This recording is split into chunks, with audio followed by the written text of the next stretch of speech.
চট্টগ্রাম বন্দর ব্যবস্থাপনা নিয়ে বুধবার সকালে সচিবালয়ে নৌ মন্ত্রণালয়ে বৈঠকে বসেন আন্তঃমন্ত্রণালয় কর্মকর্তারা। দীর্ঘ বৈঠক শেষে ব্রিফিংয়ে নৌ উপদেষ্টা ব্রিগেডিয়ার এম সাখাওয়াত হোসেন বলেন, আপাতত চট্টগ্রাম বন্দর হ্যান্ডলিংয়ে ৬ মাসের জন্য নৌবাহিনীকে দায়িত্ব দেওয়ার সুপারিশ করা হয়েছে।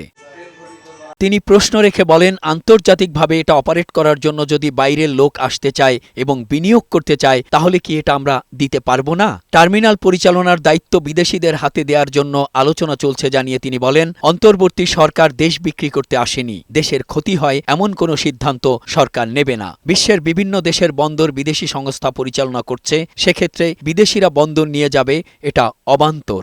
6 মাস অথবা মোর দেন দ্যাট অথরাইজ করা হয়েছে একটা পার্টিকুলার খরচের মধ্যে, যে খরচের মধ্যে তারা পরিচালনা করবে। বিধি অনুযায়ী তারা নিয়োগ করতে পারে এই সময়ের জন্য বা যে কোনো সময়ের জন্য অপারেটর নিয়োগ করতে পারে। আর কাউকে দেই না দেই be given to the navy. Brigadier Sakhawat বলেন, এই সরকার অল্প সময়ের জন্য এসেছে, এরপর নতুন সরকার আসবে। এখন দেশ বিক্রি হয়ে গেলে তারা এসে কি করবে? এনবিআরের আন্দোলন সম্পর্কে ক্ষোভ জেরে তিনি বলেন, আন্দোলনের নামে ওদেরকে জিম্মি করার দায়িত্ব কে দিয়েছিল?